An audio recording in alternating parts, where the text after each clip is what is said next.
और कलाम मुक़द्दस में से मैं 5 सवालों को आपके सामने लाऊंगा। बताइए कितने सवाल? 5 सवाल। ये 5 सवाल कलाम इलाही आपसे मालूम करता है और उन 5 सवालों का ज़रूर आपको जवाब देना है। क्या हैं वो 5 सवाल?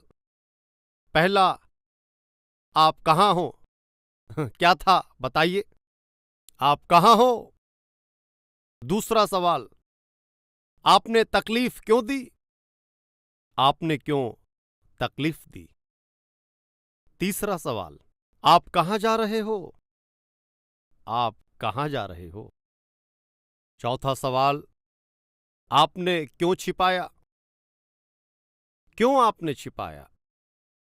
और आखिर में 5वां सवाल, आपने क्यों ऐसा किया? ऐसा आपने क्यों किया? 5 सवाल जो लिखना चाहते हैं अच्छी तरह से लिख लीजिए। पहला, आप कहाँ हो? और खुदा ने इंसान को बनाया अपनी ही तरह से, अपनी ही छवि की मानिंद उसको बनाया। इंसान को बिना किसी कमी के और अच्छी तरह से जिंदगी को जीना है ये बताकर इंसान के लिए बागे अदन को और पहले से ही खुदा ने तैयार किया। और उस बागे अदन में इंसान को जो कुछ ज़रूरतें थीं खुदा ने रखा, और उस बागे अदन में आदम और हवा को खुदा ने रखा और उनको बिना किसी कमी के इफरात से खुदा ने वहाँ सब कुछ रख दिया। और सब कुछ वहाँ रखने के बाद तब खुदा ने फरमाया, तुम इस बागे अदन के सब फलों को खा सकते हो और तुम सारे फलों का मजा लो, तुम सब फल खा सकते हो, लेकिन एक फल मत खाना। और सिर्फ एक दरख्त के पास आप नहीं जाना है, बाकी सब आप फल खा सकते हो, ऐसा खुदा ने उनसे कहा। और जब खुदा ने तुम सब फलों को खा सकते हो लेकिन एक फल नहीं खाना ऐसा कहा, और तब हजरत आदम और हवा को क्या करना चाहिए? खुदा ने हमें 99 फल दिए, सिर्फ एक फल नहीं खाना, वो रह सकते थे ना? सब कुछ बागे अदन में खुदा ने हमारे लिए रखा और सिर्फ एक फल खाने के लिए मना किया है, तो उसको छोड़ सकते हैं ना? इस तरह वो ख्याल करते तो बेहतर था।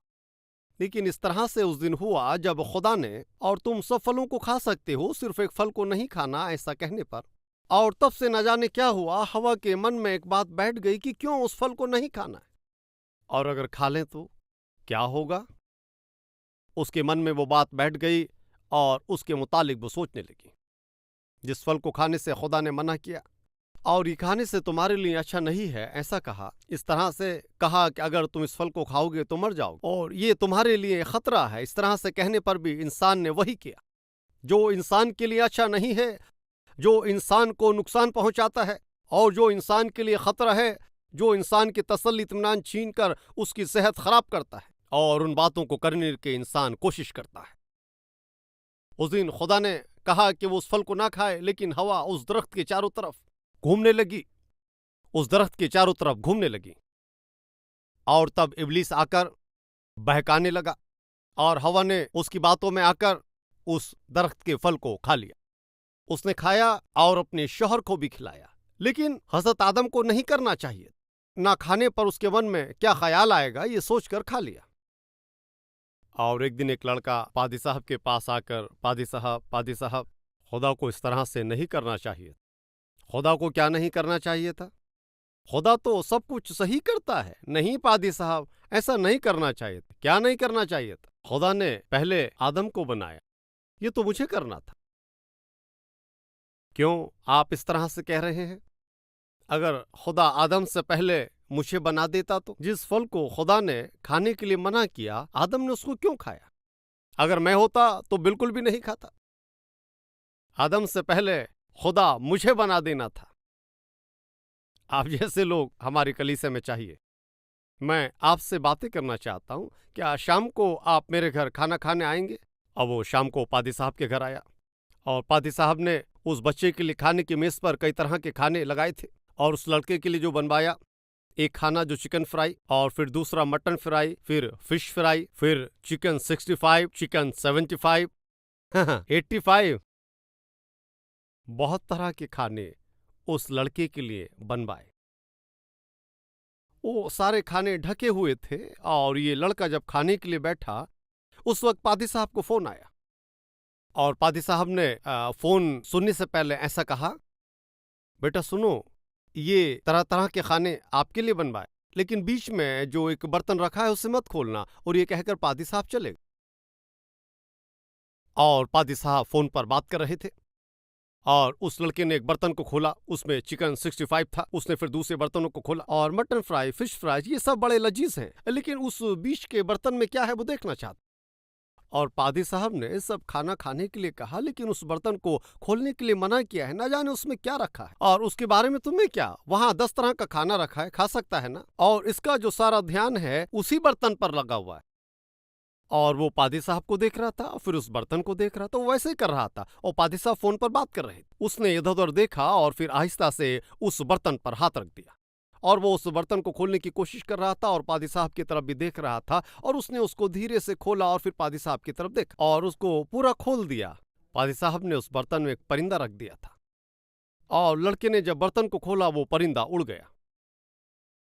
अब उस लड़के को क्या करना पड़ेगा? पादी साहब आने तक उस परिंदे को फिर से पकड़ के उसी बर्तन में रखना चाहिए। क्यों ऐसा? उस बर्तन को खोलने के लिए उन्होंने मना किया था, लेकिन उसने नहीं माना और उस बर्तन को आखिर उसने खोल ही दिया और आहिस्ता से उस परिंदे को पकड़कर उसी बर्तन में रखना है ये सोचकर वो लड़का उठा और वो मेज पर इधर उधर भाग रहा था, उछल रहा था। आखिर में वो उछलने की वजह से गिर गया और मेज उसके ऊपर गिर गई और ये आवाज सुनकर पादी साहब दौड़कर आए, बेटा क्या हुआ? तब उस लड़के ने कहा, मुझे समझ आ गया। उसने क्या कहा? मुझे समझ में आ गया। क्या समझ में आया? आदम की जगह अगर मैं भी होता तो यही होता। अमूमन हम इस तरह से कहते हैं, आदम ने गलती की, इस शख्स ने गलती की, उस शख्स ने गलती की, उस औरत ने गलती की, और अगर मैं उनकी जगह पर होता तो मैं बिल्कुल गलती नहीं करता, मैं बिल्कुल गलती नहीं करती। इस तरह से हम कहते हैं। और मैं ये कहता हूं कि हमें गलती करने का मौका नहीं मिला इसलिए हमने नहीं, हमें गुनाह करने का मौका नहीं मिला इसलिए हमने गुनाह नहीं किया। हमें मौका मिले तो काफी है। क्यों उस शख्स ने चोरी की, उसने ऐसा किया, क्यों उसने चोरी से पैसे निकाल लिए, उस शख्स ने ऐसा किया, इस तरह से मौका मिले तो काफी है। अगर आप कहीं जा रहे हैं और आपके सामने 1 लाख रुपए, वो अगर 1000 रुपए वाले नोट हुए तो क्या करेंगे आप बताइए? आप चोर भी नहीं हो, आपकी ये मर्जी भी नहीं है, सड़क पर 1 लाख रुपए पड़े हैं, कोई नहीं है, तब आप क्या करेंगे? और तब आप यहां देखेंगे और वहां देखेंगे, आप पीछे देखेंगे और आहिस्ता से जेब से रुमाल निकालेंगे और उस रुमाल को पैसों पर डाल, और कोई देखने पर मानो रुमाल निकालने जैसी एक्टिंग कर सकते और उस रुमाल को उन पैसों पर डालकर आहिस्ता से पैसे निकाल लेंगे और उन पैसों को अपनी जेब में डालें। और पहले आपने चोरी क्यों नहीं की? क्योंकि पहले पैसे नहीं मिले थे इसलिए। और पहले आपने चोरी नहीं की, आप एक अच्छे शख्स हो इसलिए क्या? और आपको उतने पैसे नहीं दिखे इसलिए। मेहरबानी सुनिए भाइयों और बहनों। और कुछ लड़के इसको देखने पर मानो एक लड़का एक लड़की को अपनी गाड़ी पर बैठा कर ले जा रहा है तो, और वो उससे मोहब्बत करने वाली हो सकती है, उसकी माशूका हो सकती है, उस लड़की को अपनी गाड़ी पर बैठा कर ले जाते वक्त में, और तब वो लड़के उसको देखते हुए, देखो लड़की को कैसे ले जा रहा है और लड़की को पीछे बैठा करके कितनी तेजी से गाड़ी चला रही है। ये क्यों रो रहे मालूम है? क्योंकि उनकी कोई माशूका नहीं। ये तो ऐसा कह रहा है मानो उस लड़की की बड़ी फिक्र है। ये ऐसा क्यों कहते हैं मालूम है? क्योंकि इनकी ऐसी कोई दोस्त नहीं है इसलिए। गौर से सुनिए एक शख्स के चाल चलन को देख, और तब दुनिया के लोग उसे देखकर उस शख्स के मुतालिक बातें करते हैं। लेकिन मैं जिसकी खिदमत करता हूं वो खुदावंद हमारे दिल को देख करके हमारा इंसाफ करता है। आपने चोरी नहीं की है, लेकिन अगर आपके ख्याल गलत हों तो आप खुदा की नजरों में एक चोर की मानिंद।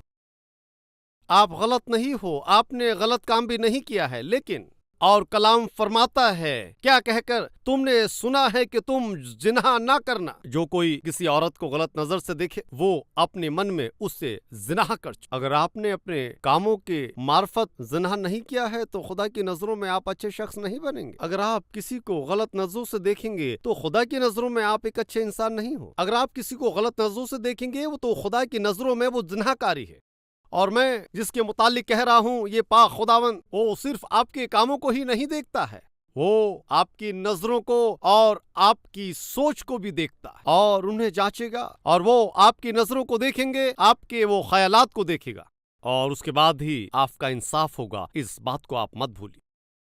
उस दिन आदम और हवा, और जिस फल को खुदा ने खाने से मना कर दिया उन्होंने खाया, और इस तरह से उन्होंने खाने के बाद वे जानते थे कि उन्होंने गलती तो की है। और तब खुदा ने मालूम किया, आदम तू कहाँ है? और जब इंसान ने पहली बार गुनाह की तब खुदा की इंसान से ये पहली बात है। और जब इंसान ने पहली बार गुनाह किया तो खुदा ने इस तरह से कहा, आदम तू कहाँ है? तू कहाँ है? तू कहाँ है? और खुदा की आवाज उस बाग अदन में सुनकर आदम हवा डरकर वहां पर छिप गए। आदम तू कहाँ है? और तब आदम ने कहा, क्या खुदा, हम आपकी आवाज बाग में सुनकर डर गए, हम नंगे थे इसलिए हम छिप गए। आदम क्यों छिप रहा है? उसे क्यों छिपना पड़ा? उसे क्यों शर्मिंदा होना पड़ा? क्यों वो डर रहा है? पहले उसने निडर होकर के रहा, और पहले वो बिना डर कर खुदा से बातें करता था। पहले वो बिना डरे खुशी से जिंदगी बसर कर रहा था। अब क्यों वो छिप रहा है? क्यों अपने आप को छिपाना पड़ा? क्योंकि उसने गुनाह, और गुनाह ने उस दिन आदम और हवा के दिल में डर को पैदा कर दिया। भाइयों और बहनों, अगर आप शौहर हैं या आप बीवी हैं, बेटा हो या आप बेटी हो, या फिर आप ऑफिसर हो, या आप कहीं तिजारत करते हैं, मुलाजमत करते हैं, या गुलाम हैं आप, अगर आप में गुनाह दाखिल हो जाता है तो तब आप छिपना शुरू कर देंगे। अगर आप में गुनाह दाखिल हो जाता है तब आपकी जिंदगी में शर्मिंदगी आने लगेगी, डरना और छिपना शुरू हो जाएगा। जब आदम और हवा ने गुनाह किया तब उन्होंने छिपना शुरू कर दिया। क्यों इस तरह से? कहीं किसी को पता ना चल जाए ये सोचकर। आज इस तरह से कोई है क्या छिपने वाले? और खुदा के मना करने पर भी आपने उन गलत कामों को किया, आपने बुरे काम किए, गलत जगहों पर आप गए, आपने मायनौशी की, आपने धोखा देकर पैसे कमाए, और आपने गलत तरह से जिंदगी को जिया, और अब आप डर रहे हैं कि कहीं किसी ने देख लिया होगा और सब लोगों के सामने हमें अब शर्मिंदा होना पड़ेगा। इस तरह से ऐसे छिपने वाले आज हमारे दरमियान कोई है क्या? और किसी को अगर मालूम हो जाए तो हमारी बेइज्जती होगी, ऐसा सोचकर। और ऐसे डर में जीने वाले यहां पर कोई है क्या? कौन है मालूम है? ये लोग खुदा की नजरों में गुनाहगार हैं, और आप खुदा की नजरों में एक गुनाह करने वाली हो, और आपने जो गुनाह किया है किसी को मालूम हो जाएगा सोचकर, और इसलिए आप छिप रहे हैं। और इसलिए आज खुदा मालूम कर रहा है, क्या कहकर, तुम कहाँ हो? और मैं चाहता हूं कि तुम बागे अदन में रहो, और मैं चाहता हूं कि तुम मेरी तमाम बरकतों में शामिल हो, और मैं चाहता हूं कि जो कुछ मैंने आपके लिए रखा है उसको आप महसूस करें। लेकिन तुम कहाँ हो? और मैं चाहता हूं कि बागे अदन में मैंने जो फल तुमको दिए थे उसे खाओ, लेकिन तुम कहाँ हो? मैं चाहता हूं कि खुशी और इत्मीनान से तुम जिंदगी जियोगे, लेकिन नहीं। मैं चाहता हूं कि आप और आपकी बीवी खुशी से रहें, लेकिन नहीं। तुम कहाँ हो? आज खुदा आपसे ये मालूम कर रहा। मैं चाहता हूं कि तुम खुशी और इत्मीनान से रहो। मैं चाहता हूं कि आप रूहानी शक्ल में अच्छी तरह से जिए, और खुदा की मर्जी यह है कि आप पाकीज़गी की जिंदगी को जिए। लेकिन आप कुछ दिन पहले, पिछले साल में, आपने खुदा की मर्जी के मुताबिक जिंदगी नहीं जिए। आपने कच्ची और पाकीज़गी की जिंदगी को नहीं जिया। जिम्मेदार शौहर और जिम्मेदार बीवी की तरह आपने जिंदगी नहीं जी है, और मेहनत से पढ़ाई करके माँ बाप का नाम आपको रोशन करना चाहा, और एक बेटा बेटी होकर ऐसा आपने नहीं किया। तो आपने पिछले साल आपने क्या किया और कहां थे? और आप कहां घूमते रहे? आप कहां पर छिपे रहे?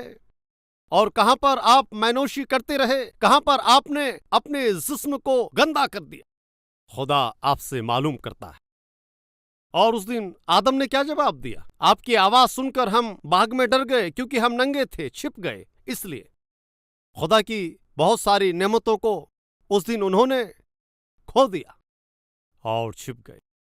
आज इन बातों को सुनने वाले भाइयों और बहनों, खुदा आपसे मालूम करता है कि तुम कहाँ हो, और मेरे गवाह बनकर जीने वाले आप, और मेरी खिदमत करने वाले आप, और अच्छी तरह और पाकीज़गी से कलीसिया को चलाने वाले आप कहाँ हो? कहाँ तुम छिप गए हो? कहाँ तुम सो रहे हो? कहाँ तुम घूम रहे हो? तुम कहाँ बुरे और गलत काम कर रहे हो? तुम कहाँ हो?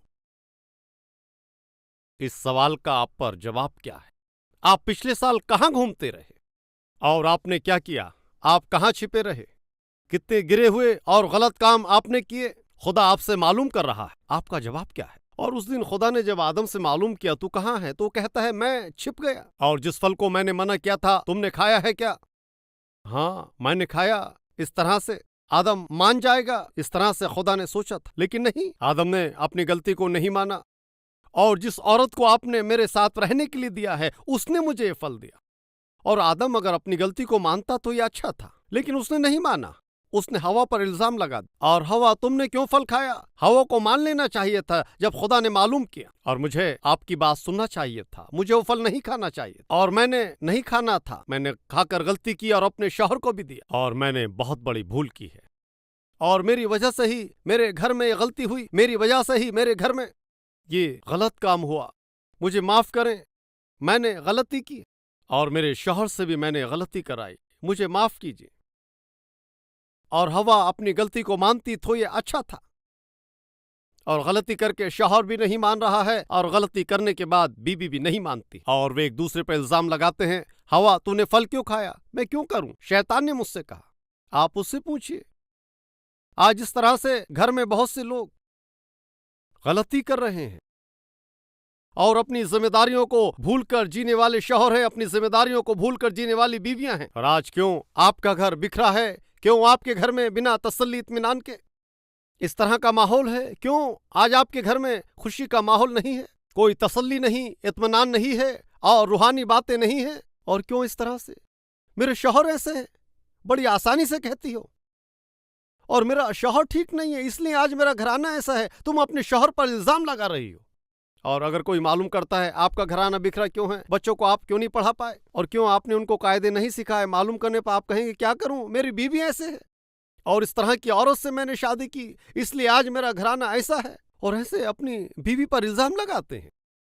आप अपने घर को ना बनाते हुए और घर में रूहानियत और मोहब्बत को अगर नहीं दिखाएंगे, अगर अपने शौहर पर और अपनी बीवी पर आप इल्जाम लगाते हैं तो आप अपने घर को तोड़ देते हो, जिस तरह से आदम और हवा ने किया। एक दूसरे पर इल्जाम लगाना ये खुदा को अच्छा नहीं लगता, और खुदा ये चाहता है कि जिसने गलती की है और वो अपनी गलती को मानकर अपने घर की तामीर करे। लेकिन उस दिन आदम ने अपनी गलती को नहीं माना और हवा ने भी नहीं माना, और तब खुदा ने क्या किया? और तुमने गलती की और अपनी गलतियों को नहीं मान रहे हो और अपने घर को तोड़ रहे हो, इसलिए तुमको ये नेमतें देना गलत है। यहां से निकल जाओ। खुदा ने आदम और हवा को और नेमतों से भरी बागे अदन से उनको बाहर निकाल दिया। उन्हें तकलीफों में रहना पड़ा। भाइयों और बहनों, आपकी कमजोरी क्या है और आपने क्या गलती की है, ये जानने से अच्छा होगा। और आपके घर में आपकी जिम्मेदारी क्या है? आपकी जिंदगी में आप जो गलतियां कर रहे हो, आप उसे जानकर और मानकर कहे खुदा, और जिस तरह से हमें जीना था उस तरह से तो हमने अपनी जिंदगी बसर नहीं की, और अपनी जिम्मेदारियों को हमने पूरा नहीं किया। अपनी बीवी को मैंने धोखा दिया और मैं छिप रहा हूं, और मेरे शौहर को मैंने धोखा दिया, बहुत सी बातें मैंने उनको नहीं बताई। इस तरह से शौहर, बीवी, माँ और बाप एक दूसरे को धोखा दे रहे हैं, और बच्चे अपने माँ बाप को इस तरह से कहकर छिप जाते हैं। क्यों इस तरह से? क्योंकि उन्होंने गलती की है। ऐसे कोई है क्या? छुपा छुपी खेलने वाले, गुनाह में जिंदगी जीने वाले। उस दिन जब आदम और हवा में गुनाह दाखिल हुआ, उन्होंने क्या किया? वो छिप गए, छुपा छुपी खेल रहे थे। इस तरह से हैं क्या कोई लुका छिपी खेलने वाले लोग? तो आज खुदा आपसे मालूम कर रहा है, तुम कहां हो? तुम कहां हो? आपको अदन की वाटिका और नेमतों में रहना चाहिए, लेकिन आप नहीं हो। और तुम्हें मेरे साथ रहना था, लेकिन तुम मेरे साथ नहीं हो। तुम कहां हो? एक बाप अपने बेटे से बहुत मोहब्बत करता है, और वो बाप मेरा बेटा खुशी और इत्मीनान से रहे ये सोचकर, और उस बेटे की तमाम ज़रूरतों को पूरा करने के लिए उसने बहुत पैसा कमाया। लेकिन उस बेटे ने इस तरह से सोचा कि अगर मैं अपने बाप के पास रहूंगा तो मैं तसल्ली इत्मीनान से नहीं रह पाऊंगा और मैं अपनी मर्जी के मुताबिक नहीं जी पाऊंगा। और तब उसने अपने बाप से अलग होने का फैसला किया। एक दिन वो बेटा कि मैं अगर अपने बाप के साथ रहूंगा तो अपनी मर्जी के मुताबिक नहीं जी पाऊंगा, और ये सोचकर वो अपने बाप को छोड़कर चला गया। और वो कहाँ गया ये मालूम नहीं हुआ, और वो अब है या नहीं ये बाप को मालूम नहीं हुआ। बहुत साल बीतते गए और तब बाप निकला। किस लिए? अपने बेटे को ढूंढने के लिए। और वो लड़का अपने बाप से उसने जो कुछ भी लिया था वो सब कुछ अपने साथ ले गया था। और जितने दिन उसके पास पैसे रहे उसके दोस्त उसके साथ थे, लेकिन जब पैसा खत्म हो गया और सब उसे छोड़कर चले गए, अब उसका सारा पैसा भी खत्म हो गया। उसके पास खाने के लिए कुछ भी नहीं था और बड़े ऐशो आराम में वो बड़ा, इसलिए मेहनत करना नहीं जानता था। और वो मेहनत करना चाहता था लेकिन किसी ने उसको काम नहीं दिया, और वो एक बेसहारा की जिंदगी को जी रहा था। और वो भूख से तड़फ रहा था, और वो ठंड से तड़फ रहा था, धूप की गर्मी से तड़पता था, और कभी बारिश में भीगा करता था। और वो लड़का इधर उधर घूमते हुए भीख मांगने लगा। और वो रेलवे स्टेशन पर जाने आने वाले लोग से मांगता था कि कोई मेरी मदद करे, मुझे कुछ दे दीजिए, मुझे कुछ दे दीजिए, और मुझे खाने के लिए कुछ दे दीजिए। इस तरह से वो लड़का पैसे मांगते हुए घूम रहा था। और इस तरह से जब वो भीख मांग रहा था तो एक बड़ा शख्स रेलवे स्टेशन पर ख्याल में गुम बैठा हुआ था। और तब वो लड़का रेलवे स्टेशन पर उस अमीर शख्स के पास जो बड़े ख्याल में डूबा हुआ था, और उनके पास जाकर, मुझे भूख लग रही है और मैं भूख से तड़फ रहा हूं, मेहरबानी से मेरी मदद करें और मुझे कुछ दे दीजिए। इस तरह से वो लड़का उस अमीर शख्स से मालूम कर रहा था। और उस लड़के की आवाज़ सुनते ही उस शख्स ने उस लड़की की तरफ मुड़कर देखा, और उस अमीर शख्स के आगे एक लड़का भीख मांग रहा था और अपने हाथ को आगे बढ़ाकर वो उससे कुछ मांग रहा था। और मेरी बढ़ी हुई दाढ़ी को देखकर और मेरे बढ़े हुए बालों को देखकर क्या मैं बेसहारा हूं, इसलिए आप मुझे इस तरह से देख रहे हैं? एक वक्त था मैं भी अच्छी तरह से था, लेकिन मैं अपने वालिद को छोड़कर और अपने घर को छोड़कर अपनी मर्जी के मुताबिक जीने गया था, इसलिए मेरी जिंदगी ऐसी बन गई। और मुझे आप कुछ दे दीजिए ताकि मैं पेट भर के खाना खा सकूं। और वो अमीर शख्स बैठा हुआ है, उस लड़के को देखकर वो उससे एक बात कहता है। क्या कहा मालूम है? मेरे बेटे, तुम क्यों इस तरह से हो गए? क्यों तेरे ये हालात हो गए? तू कहां था? अब तक तू कहां था? तू कहां गया था? और घर में सब कुछ था, तुम्हारे लिए घर में हर तरह की नेमतें थीं, और मैंने तुम्हारे लिए बहुत पैसा कमा कर रखा था। और तुझे क्या कमी थी कि इस तरह से आज तुझे ये दिन देखना पड़े? और उस आवाज को सुनकर वो बेटा समझ गया कि मेरी आंखों के सामने जो शख्स खड़ा है और वो मुझसे बहुत मोहब्बत करने वाला मेरा वालिद है। और वो बाप अपने बेटे को ढूंढ रहा था जो रास्ता भटक गया था। और वो आसमानी खुदा भी आज हमें ढूंढ रहा है। किस लिए मालूम है? और वो आपको पकड़ना चाहता है, वो आपको छूना चाहता, क्योंकि तुम बुरे हालात में हो, तुम बेसहारे की तरह जी रहे हो। हम सब जिस खुदा की खदमत करते हैं वो बड़ा खुदा है, वो सब कुछ देने की कुव्वत रखता है और वो देने वाला है। इस तरह का खुदा आपके पास, आपके साथ रहने के बावजूद आप क्यों एक बेसहारा की जिंदगी को जी रहे हैं? और आप क्यों हर किसी के आगे हाथ फैलाते हुए जी रहे हो? हर किसी के आगे हाथ क्यों फैला रहे हो? खुदा आपको देखकर कह रहा है, तुम कहां हो? तुम्हें कहां रहना था और तुम कहां हो? और तुम्हें कैसे जीना था और तुम कैसे जी रहे हो? आज खुदा आपको देखकर ये कहता है, मैंने तुम्हारे लिए बागी अदन को रखा है, और बागी अदन में मैंने तमाम नेमतों को रखा है। मेरी बात को नहीं माना, गौर नहीं किया, आप डरते हुए बेसहारे की जिंदगी को जी रहे हो। तुमने जो गुनाह किया उसकी वजह से कब तक छिपे रहोगे? आदम, तू कहां है? आज आपका नाम जो भी हो, खुदा आपसे पूछता है।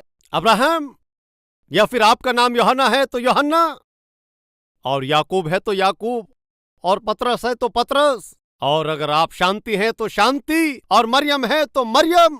आपका नाम चाहे जो भी है, खुदा आपसे मालूम कर रहा है आप कहां हो, आपको कहां रहना था, आप कहां रह रहे हो। आप मेरे पास आ जाओ, तुम्हारे लिए तमाम नेमतें इंतजार कर रही हैं। और मेरे पास आ जाइए, तुम्हारे लिए सब कुछ इंतजार कर रहा है। आज अपनी गुनाहों की जिंदगी को छोड़कर हजरत ईसा मसीह ने आपके लिए रखी जो बरकतें हैं, उन सब को आप पाएंगे क्या? और पहले आपने जो गुनाह किए थे, उस कुछ वक्त के गुनाहों की जिंदगी को आप छोड़कर, और कम से कम आज से ही खुदा ने आपके लिए जो नेमतें रखी हैं, उन नेमतों को आप पाएंगे क्या?